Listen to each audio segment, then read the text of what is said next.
Hey there, welcome to Mike's Collection, episode 152.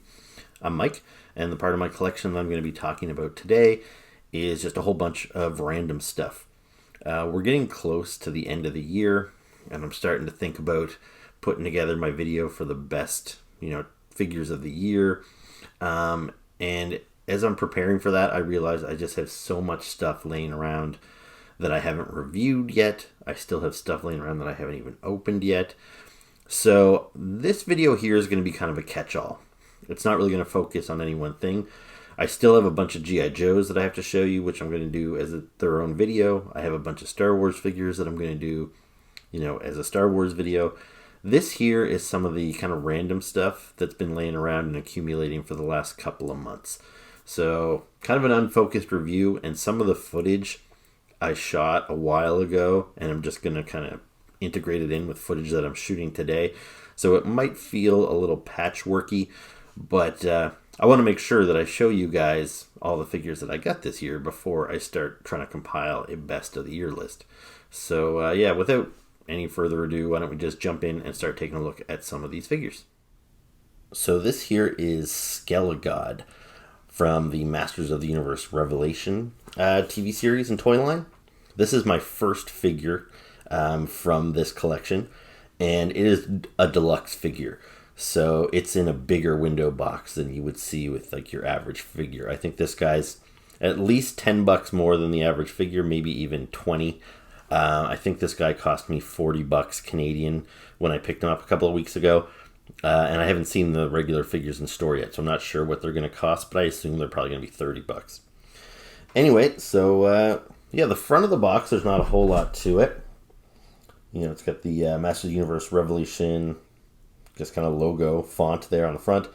Big, huge window box so you can see the figure. And then up top here, just says Masterverse, and there's lots of little kind of hieroglyphics designed at the top of the box. I'm not sure what they all mean, but it's a nice looking box. But based on that alone, it's definitely not something that I feel I would need to keep. There's not too many packages that I do keep. But if it's a really nice box, then sometimes I do hold on to them. So around the side, nothing really there. Just says Skelegodd. Now here we do have some nice artwork. So it's a giant Skelegodd, kind of with the universe behind him there. So pretty cool piece. And then on the back, looks like we get the same image. Probably just a wider shot, so we get to see more of the artwork there. But yeah, so that looks really cool. I dig this look for Skeletor. We didn't really get to see it much in the cartoon. It was literally just like the last couple of minutes of the final episode. I'm sure we'll see more of it in kind of series 2. But then here on the bottom of the box, you can see the other figures from Wave 1. So Battle Cat, which I believe is a Target exclusive. And then the other 4 characters, He-Man, Mossman, regular Skeletor, and Evil Lyn. These figures should be available everywhere, but like I said, I haven't seen them anywhere yet as of the time I'm shooting this. So anyway, there you go. There is Skelegodd in the box. So let's pop this guy open and take a look at him. So here is Skelegodd outside of the box. Now, it's actually been a few months since I filmed that footage of him inside the box. Till when I'm filming this outside the box today. And the reason for that is, as I've explained to you before, sometimes I get a new toy in and I want to open it up and I don't have time to shoot a whole video. So I just shoot some footage with the toy inside of the box with the intention that I'll shoot the rest of it later. It just so happens that with this figure, I bought it, I think it was probably back in October, maybe even September, I don't know. And I shot some footage of it. And then I put it aside, and then I just ended up reviewing some other stuff, some G.I. Joes, some reaction figures, and this thing just kind of got put on the back burner. Anyway, so in my last segment there, where I was showing you inside the box, I mentioned that we really only got to see Skelegodd in the final moments of He-Man Revelation Part 1, which was the new Kevin Smith-helmed Masters of the Universe show on Netflix, which a lot of people, at least online, a lot of the reviews I read, people did not care for it. I enjoyed it. Anyway, at the end of the first part, Skeletor got the power sword from He-Man, and he became Skelegod. So it wasn't until the second part where we really get to see Skelegod in play. And by this time now, as I'm recording this, the second part has now aired, and I have watched the later half. And I think the reception to the second half is much better than the first half. There's still a lot of fans that weren't happy. It wasn't what they were looking for. But again, I thought it was a fun ride. I enjoyed it. And yeah, Skelegodd, he had some pretty cool scenes in the second part of Season 1. Fighting a big, powered-up savage He-Man. And, you get to really see Skeletor, like, unleash all of his magic powers and stuff. It's a pretty cool look. You'll never beat Skeletor's kind of classic look, I don't think. But this is a pretty cool figure. So, let's take a closer look at him. So, some really nice detailing in the head there. I really like the horned helmet. It's something different for Skeletor, but it's very reminiscent of his Havoc staff that he usually carries around with the the ram's head on it with the curled horns. Now he's got, for a neck, he's got this, he does have like a solid green piece, but you don't see that so much. You mostly see this translucent green like piece coming up here around it, which I think is supposed to be some sort of like magic, some smoke kind of billowing out of the armor, and his head is just kind of floating amongst the smoke. It's kind of a cool look, and I think they capture that pretty well with the mix of the green and the translucent green plastic around it. On the armor here, he's got what looks to be essentially an H, and I don't know if that is supposed to be kind of, now that he's got the power sword, He-Man's symbol kind of etched itself onto his chest. But anyway, I do like these big, crazy shoulder pads here. They look like the kind of stuff we see on Mythic Legions figures, in which case I learned after posting a review of Mythic Legions, and I kept calling these shoulder pads, somebody corrected me to tell me they are pauldrons. So he has got some very cool pauldrons here. They remind me, with that green circle there, it almost looks like the eye. It looks like the head of like a rhinoceros beetle or something. That's what I see there. Anyway, it's pretty cool. Also, with the hands, he's got these cool gauntlets. So you see I've got him with an open hand here. And then he's got a clutching hand here holding his sword. He did have alternate hands. So you can have two open hands, or you can have two clutching hands. So he also came with the sword. The other accessory he has is this translucent energy ball. So you could put that over his... It doesn't really work so much on the open hand, I don't think, but it kind of fits over his hands like that. So it kind of looks like he's shooting energy. Works better on his closed fist. But that's kind of a cool accessory. Going down here, he's got cool kind of loincloth and belt design, which ties into the shoulder pads or the pauldrons and everything. The knee pads here are really cool with this skull design. Again, reminds me something out of, like, say, Mythic Legions, or a little bit like the Mandarin Spawn figure by McFarlane Toys, with the face on the knees there. Just really cool. On the back, not a whole lot there. Now you'll notice he's got a cloth cape, so this is soft goods. And it's kind of plugged into the pauldrons, again, like a Mythic Legions figure works. So it's got this fold kind of built into it, and it's got some of these hard pieces, these like diamond pieces, which kind of help weigh it down. And I like the, so it's got multi-layers here. You've got this kind of like hood flap come down, then you've got these other part with the long tails, and then you've got the main cape with the kind of trim of a different color. So it looks really good. I don't really have a preference when it comes to capes, if I like soft goods or hard plastic, but I think with this figure here, it really works with the soft goods. I like it quite a bit. Now, in the last segment, I also mentioned that this is my first Revelations figure. It still is my first and only Revelation figure. I have seen the other Wave 1 figures around. I really don't care for the look of He-Man and Skeletor. And I really don't want to collect another line of Masters of the Universe. Not only do I have a pretty complete classics collection, but I've kind of gone all in on the Origins line. So I'm currently collecting a Masters of the Universe line already. Not to mention I have a whole bunch of Funko Pops and a whole bunch of reaction figures. I would just rather not get into another line of He-Man figures. However, some of the upcoming figures look pretty great.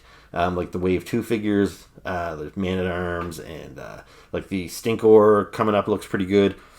I will definitely get the Merman. He's my favorite character, so I'll get him when he eventually comes out. And I'm a little worried that that could open the door for me buying more figures. The Spikor figure looks really good. So we'll see. Right now, this is the only one I have, and I don't know if I'll buy more. So before we move on to the next thing, I'll just bring out a couple of quick comparisons. So here is a Classics figure. So in that 6-inch scale. And you can see how Skelegodd is even a little bit taller than him. But he kind of works in scale. Like, I can display this guy with my Classics figures, and I think he blends in there all right. Now, if I bring in my Origins Skeletor, so this guy is more like the 5-inch figure, and he's closer to scale with the vintage toys. You can see how Skelegodd kind of towers over him. So there they are, kind of all level. So yeah, Skelegodd, he's a full, chest and head and everything above this little Skeletor. So this guy would definitely look out of place displayed with your Origins figures. But if you chose to do that, he would definitely look imposing amongst all these little guys here. So yeah, pretty cool figure. I dig it. Now this here is another figure that I've had for a while now. This is Slythe from the Thundercats. And I'll confess right off the bat, I am not a big Thundercats fan. I didn't own any Thundercats figures when I was a kid, even though I grew up in that era. And I watched the cartoon here and there, but it was definitely not one of my favorites. And I've never revisited it or, revisited any of the reboots or anything that came since. And I always loved the look of this particular character, but I'm not 100% sure I'm pronouncing his name right. Slythe, that's how it looks like it's pronounced, and that's what I'm going to call him. But if that's wrong, don't freak out on me. Anyway, so this is the Ultimate Slithe from Super 7's Thundercats line. He comes in a pretty big, boring brown mailer box. This, you probably didn't need to see this, but they are unique with the character's name on there. You get the Thundercats logo. I don't think there's much else to be seen on here. I always throw these things out, but I know some people collect them. And when you find these things for sale on the secondary market, sometimes it's very important for you to have the outside mailer box. So keep that in mind. But let's pop this guy open here. And inside, we've got the black box here. Now, I've opened Slythe. I opened it, ages ago when I first got the figure. So let's cut to the footage I have of Slythe in the box.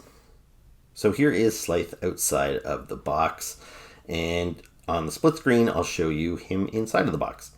So when you see him in the box there, that's what he first looked like when I opened him up outside of that brown mailer, and that's the pretty standard packaging that all of Super 7's Ultimates figures have come in, not just their Thundercats, but also their Masters of the Universe, their Ninja Turtles, their Voltron. They've got multiple figures that fall under the Ultimates umbrella. And so, yeah, they have a really nice box where you've got the slip sleeve with the kind of reflective red Thundercats logo. You slide that off, and then you've got the character nicely displayed in the window box inside. It's very cool. So far, I've been keeping my my packages for these Ultimates figures, but I really don't have the room to keep packaging, and as my Ultimate collection grows and grows, like I have multiple Ninja Turtles now, and I've got Conan, and I've got Thundercats, it's just going to be a little too much, so I think I might have to throw all these things out, which is sad, because they are really nice looking boxes. Anyway, so here is Slythe. So, very hard to maybe gauge when you look at him on his own, but this is a very big figure. So the only other Thundercats figure I have is Lionel. And let me just grab him here. So here's Lionel. He's the same size as a standard like Masters of the Universe Classics figure, like He-Man or Skeletor, stuff like that. So you see Slythe is shorter because he's got a hunch. But he's pretty substantial as far as size goes. Like, as far as weight, like this guy's much heavier than these guys. He's probably got double the amount of plastic in there to make up for all this bulk. So yeah, the package was heavy, the figure is heavy, and even though he's a little shorter, he doesn't feel like you're getting a small toy or anything. It's not like when you get Orko or Yoda and you have to pay full price. Like, this guy's shorter in stature, but definitely makes up for it. So yeah, very cool. And just look at the sculpting on this guy. Just great. Like, a lot of personality in that face. A lot of texture there on his skin. The paint work looks really nice. As far as the articulation, it's despite the hump and everything, it's still pretty standard. He's ball jointed arms. He's swivel at the the elbow there. Wrist, you can see it turns, and it's got a joint swivel. Let me see, spins at the waist. There's no ab crunch for this guy for obvious reasons. And then he's got the knees, the ankles, and the head. It doesn't get a whole lot of movement because of the hunch, but you can rock it kind of side to side and make it look up and down a little bit. So yeah, very cool. Like I said, I don't remember much about this guy. I don't even remember from the cartoon what type of character he was. He was probably a bumbling henchman, like most of Skeletor's henchmen, if I had to guess. He probably talked with some lizardy, lispy voice or something, but I honestly don't know. I don't remember. It's been so long since I would have seen Thundercats. But regardless, I always loved the look of this character. I never asked for this toy for Christmas or anything when I was a kid, but I would have been very happy to get Slythe and to add him to my Masters of the Universe collection or something. But yeah, just really cool. Yeah, he's also got the tail there, I should mention, so that can spin around. It's not articulated otherwise. It's a stiff piece.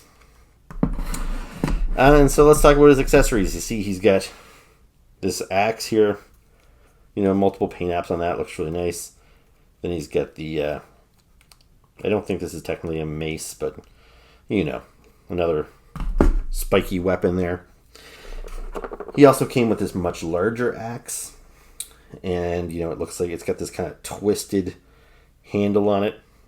It looks almost like when Groot attached himself to Thor's hammer. It's a little more, rustic looking, I guess you'd say. So, but that's a cool accessory. He's got a couple of extra hands. So I've got him with gripping hands in both of those, but he's also got this kind of open hand. It's not quite open. It looks like you could use these for gripping as well, but it's a more open grip. And then lastly, he's got an alternate head sculpt. And I like this one a lot too. So this looks like he's kind of talking. But out of the two, I think I'm going to choose to display him with the more neutral face. But yeah, they're both really good. So it's nice to have that option. So yeah, another really solid figure from Super 7. And I think this guy is a contender for my best of the year. So here is my new set of Watchmen figures inside of the box. So you can see here these characters are actually from the Watchmen sequel, which was called Doomsday Clock, that came out, it was probably 2019, 2020 when that, it was a 12-issue series. It was written by Jeff Johns, drawn by Gary Frank. Really cool series. Like, of course, it's hard to live up to the original source material. I've pretty much liked every attempt. I liked the Watchmen movie, I liked the Watchmen TV show, I liked a lot of the before Watchmen comic books, and I liked a lot of things about Doomsday Clock. But, again, the original just set such a high bar. But anyway, so this set here contains Rorschach, who is a classic character, but it also contains the Mime, and this was a new character that was introduced in Doomsday Clock. Now, technically, though, and here's a bit of a spoiler, if you've seen Watchmen and you've had plenty of time to either have seen it or to have read it, but you'll know that Rorschach dies in the original Watchmen. So how come we have him here packaged with a character from the sequel? Well, technically there is a Rorschach in Doomsday Clock, but it's a new character, so it's somebody different under the mask. So I guess you could call this Rorschach 2. But anyway, I really like this packaging. Like, it's very simple with just the black and yellow, that Doomsday Clock and everything. It's very striking and very Watchmen-esque. Like, if you think back of that, the cover to the first issue, which is just that close-up of the smiley face, the yellow and the black border. I think this does a very good job of kind of homaging those original covers. So it does have kind of a nice little reflective gold logo here to signify 20 years of DC Direct. the company that produced this, which is now called DC Collectibles, but you see there it says DC Collectibles direct from the source. So yeah, we weren't called DC Direct, but now I believe it's DC Collectibles, so that's also a nice little reflective gold.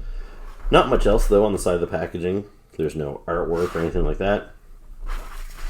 This side here, we get that clock motif that brings us all the way back to the original Watchmen series. And then around the back, you see here we've got a shot of the figures. Whoops. With a little bit of a write-up here. And then you get a cross promotion for the other two sets in this line. So I don't have either of those.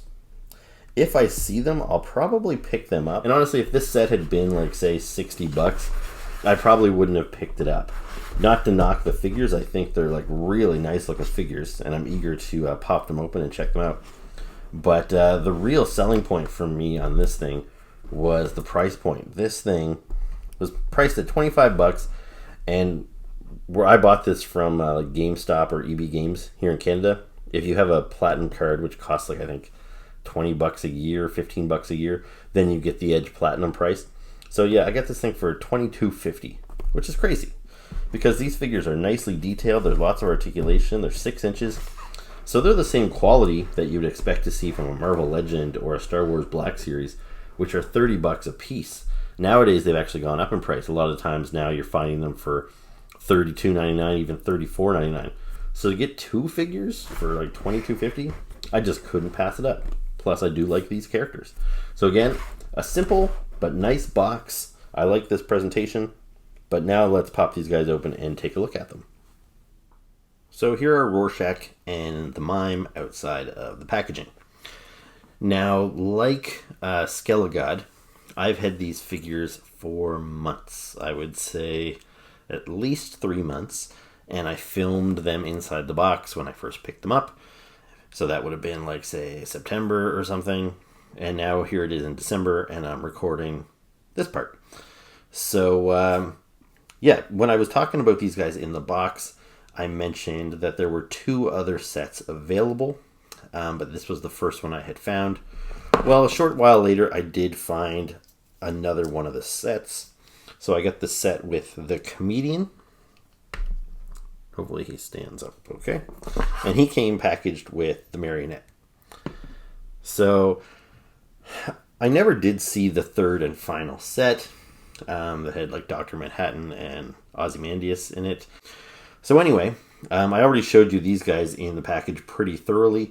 I'll just cut away for a second and I'll show you a little bit of footage I shot of the comedian and marionette in their packaging.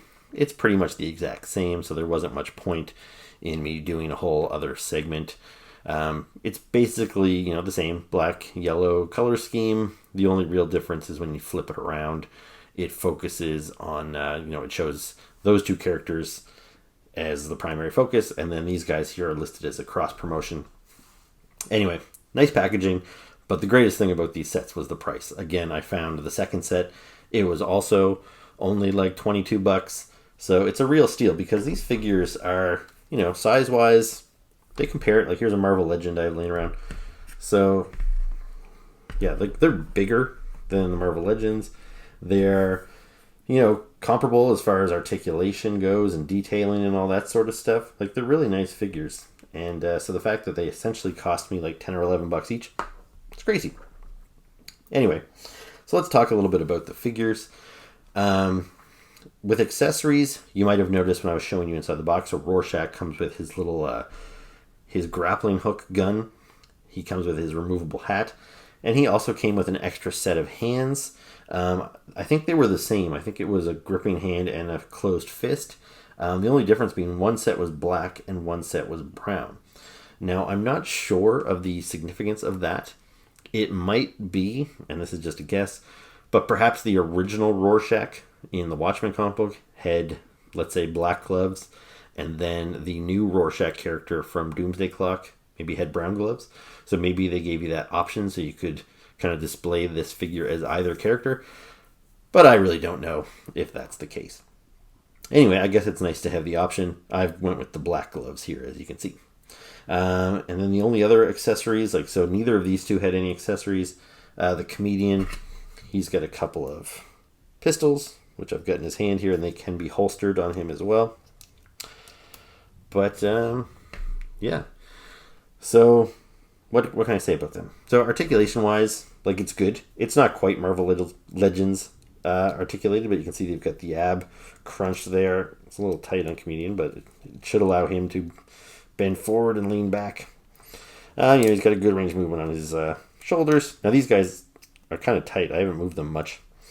But he's got double jointed elbow, swivel and spin at the wrist. He's got a good 360 on the head there.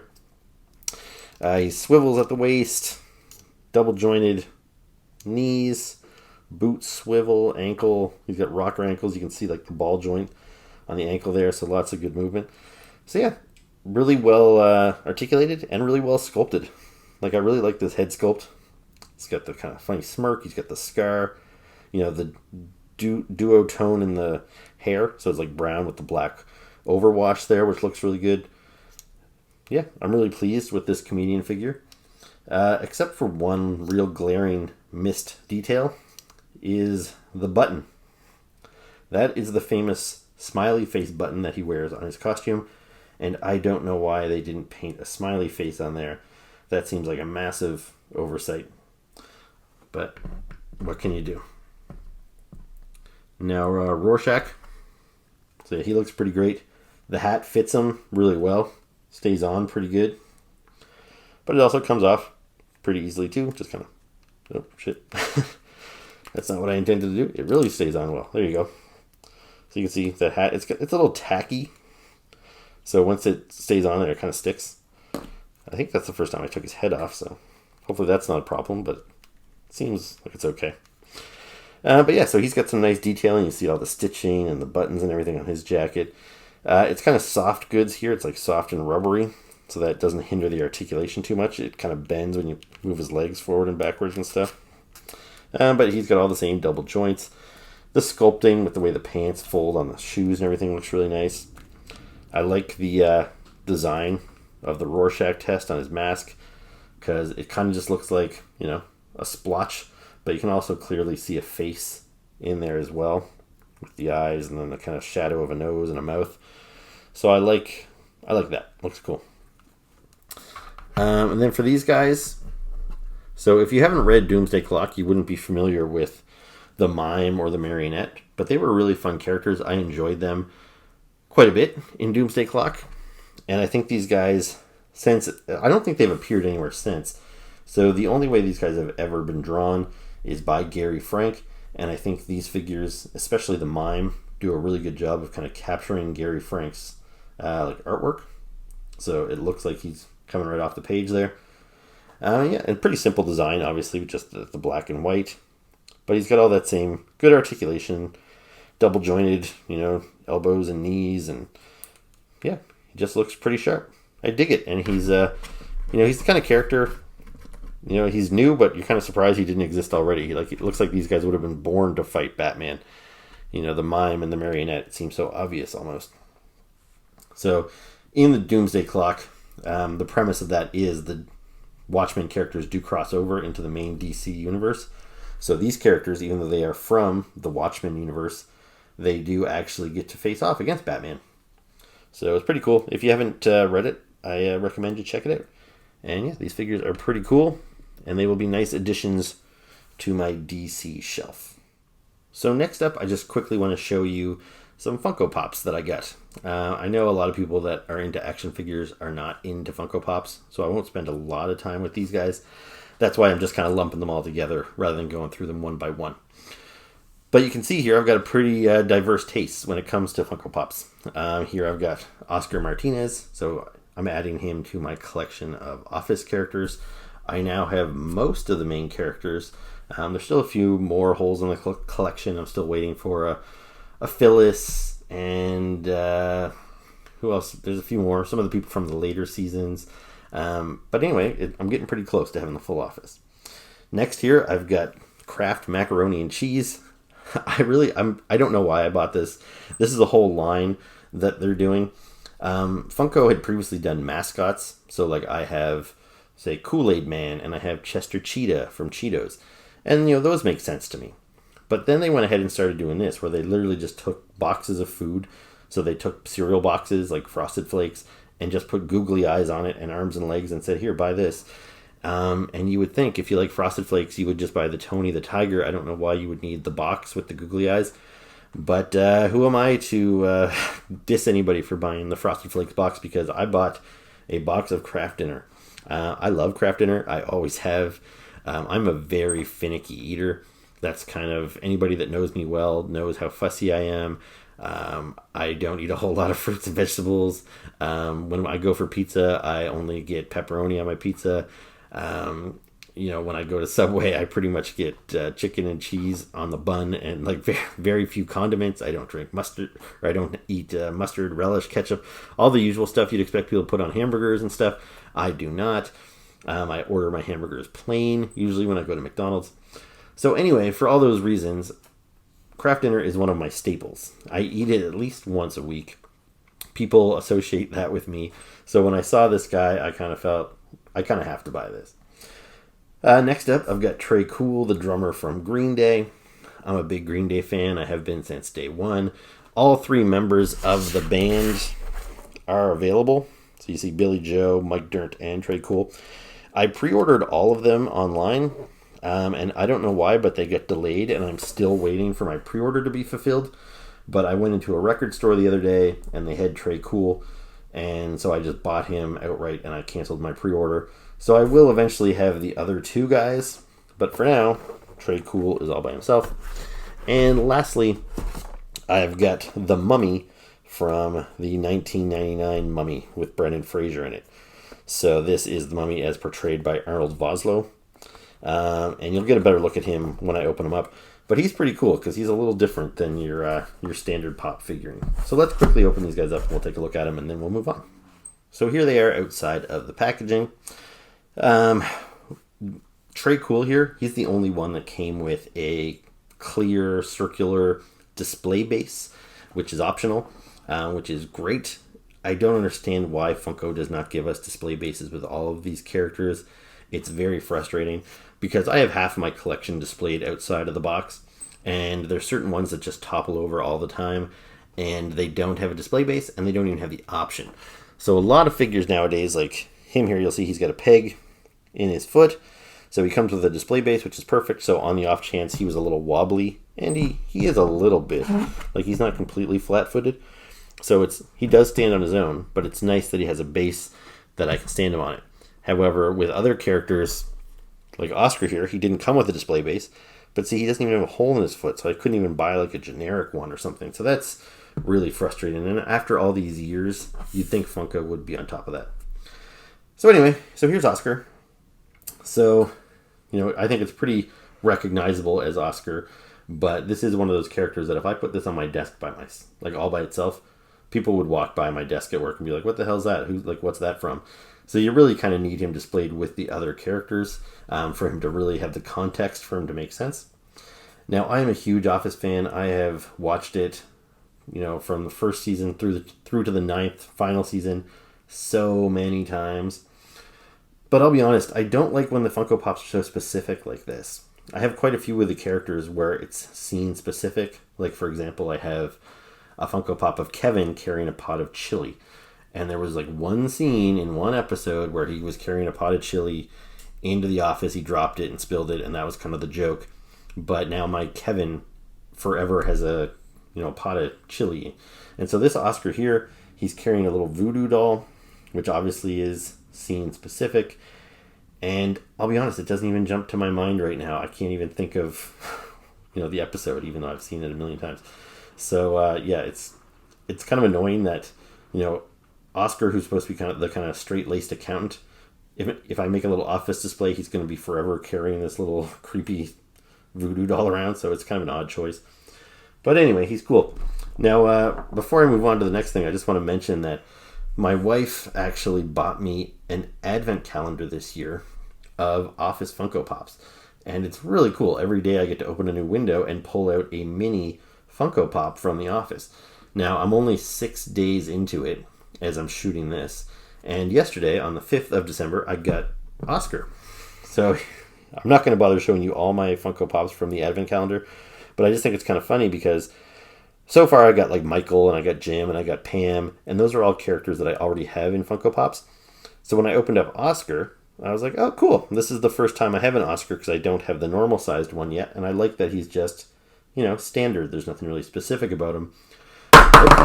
Whoops.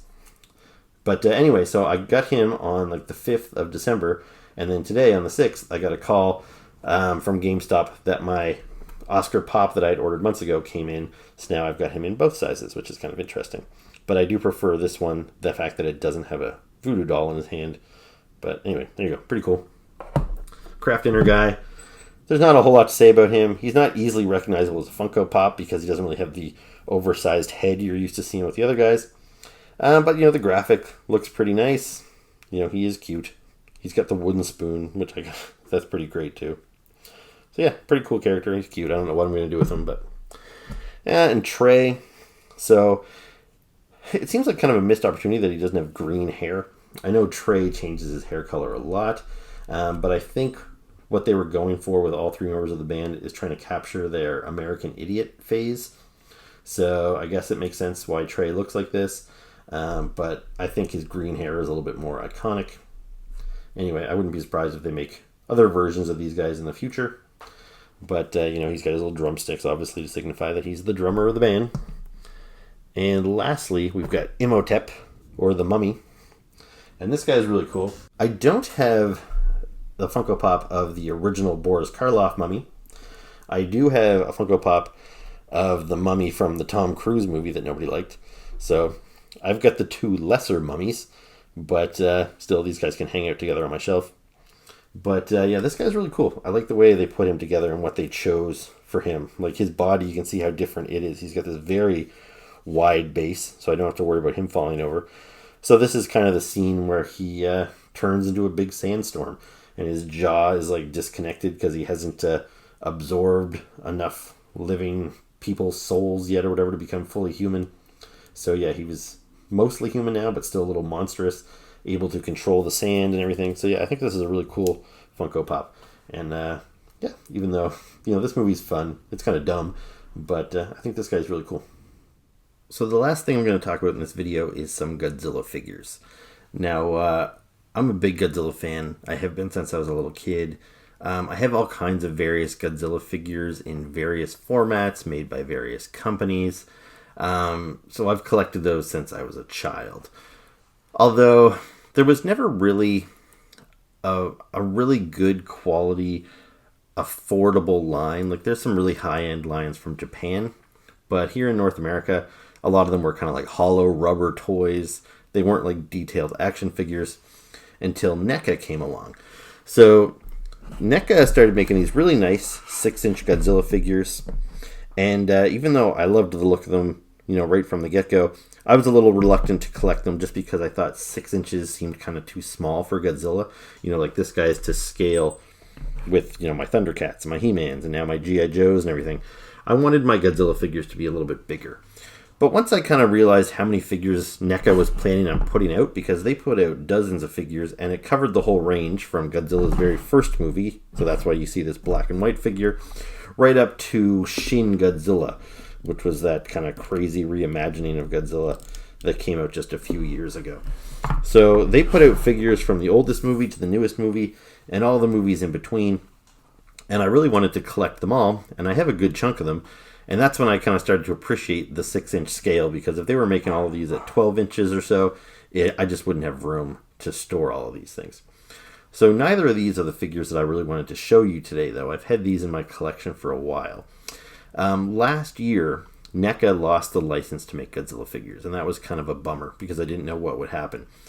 And then Playmates, most famous for their Ninja Turtle figures, they picked up the license. And it kind of sucked because they made Godzilla figures based on the new movies, and the quality just wasn't there. They were more geared towards children in the mass market instead of collectors like NECA's figures were. So I didn't plan to buy any of Playmates Godzilla figures, especially when it was announced a couple of months later that Super 7 now had the rights to make Godzilla figures for collectors.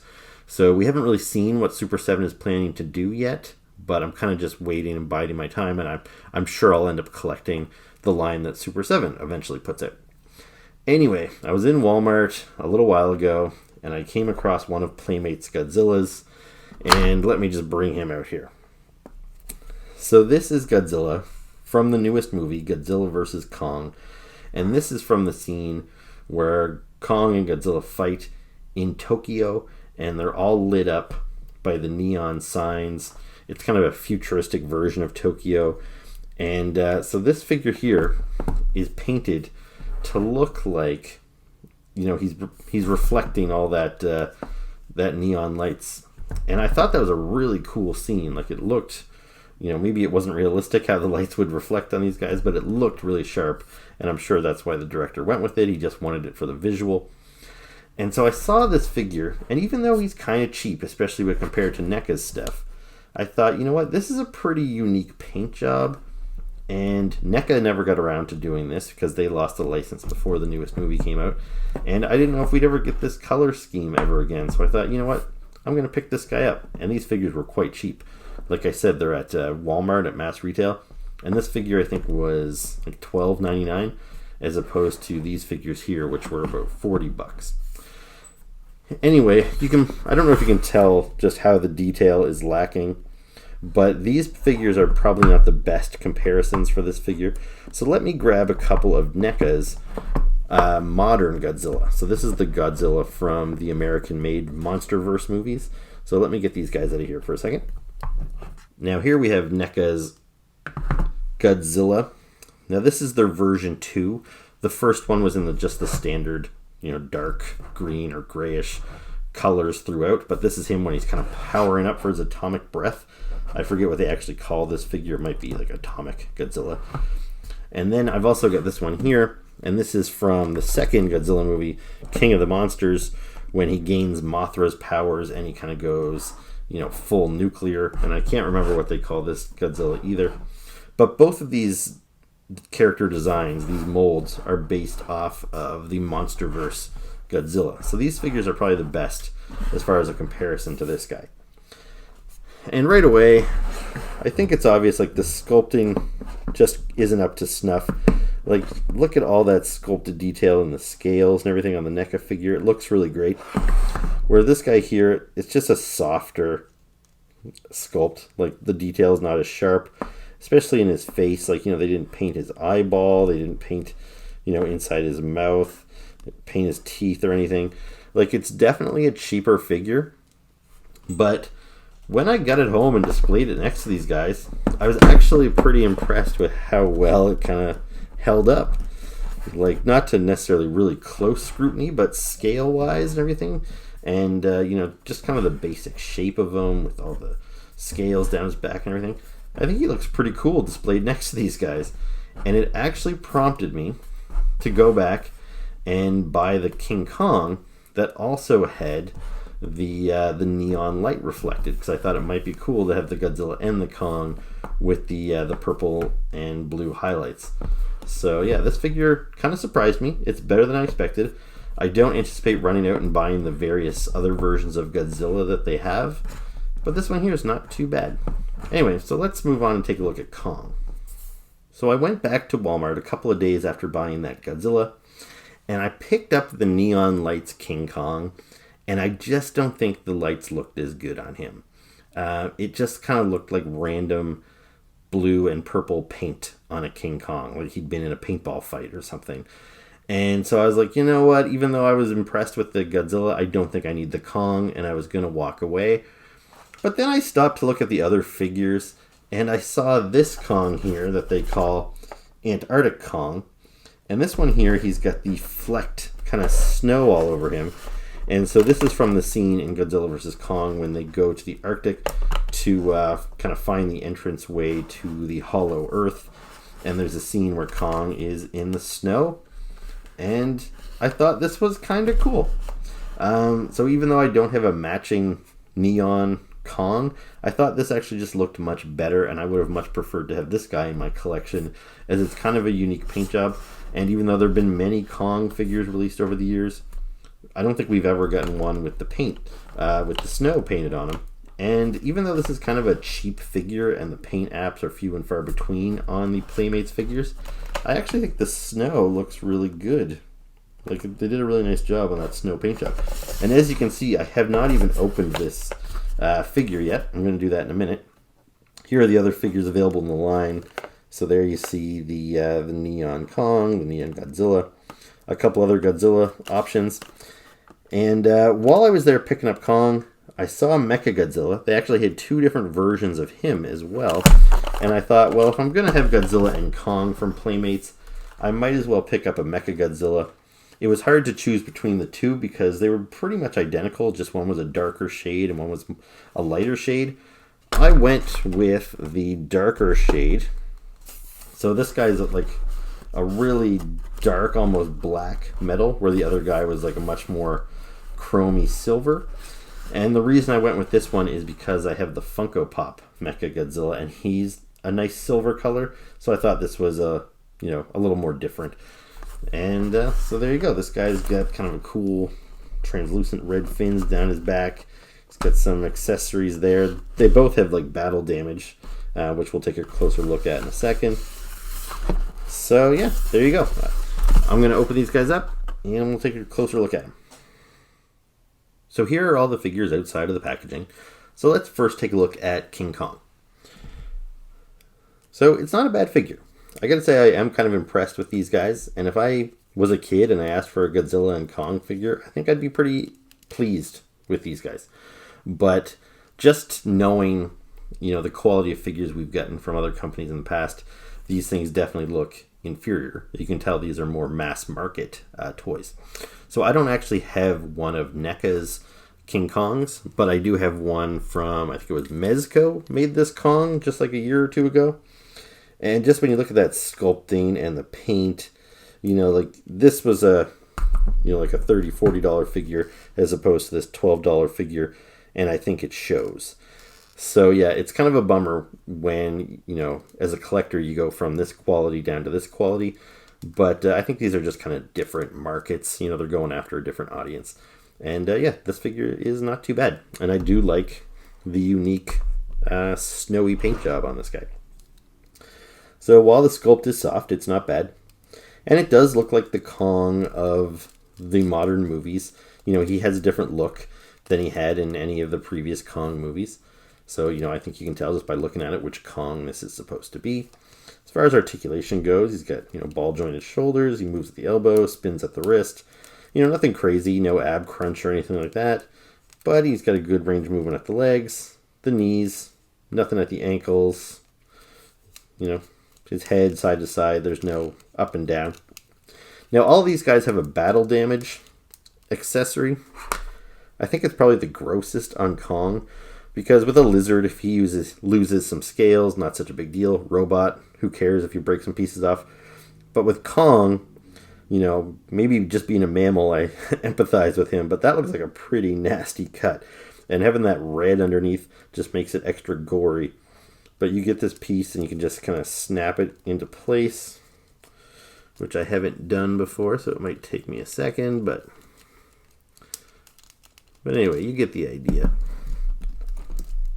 Yeah, I don't want to waste too much time wrestling with it. But so you can put it on there and then it looks like he's in place. And then you can have them fight and Godzilla can rip that chunk right off of him.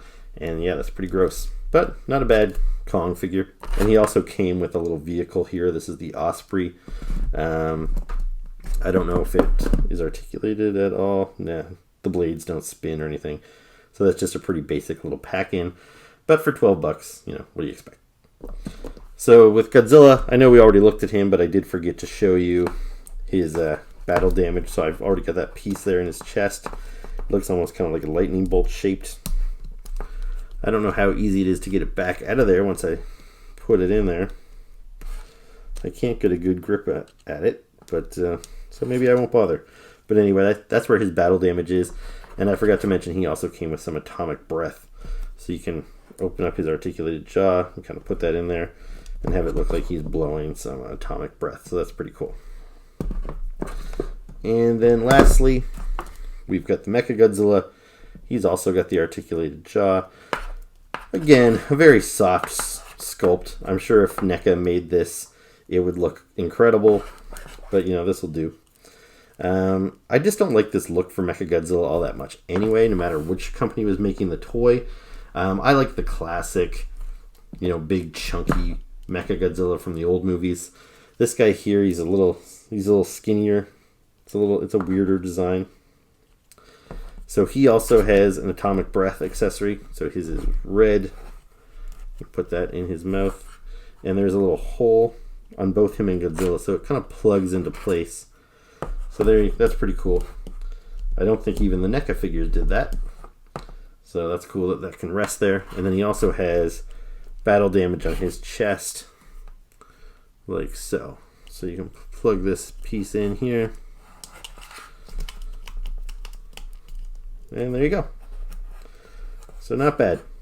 Now this guy feels a little gummy.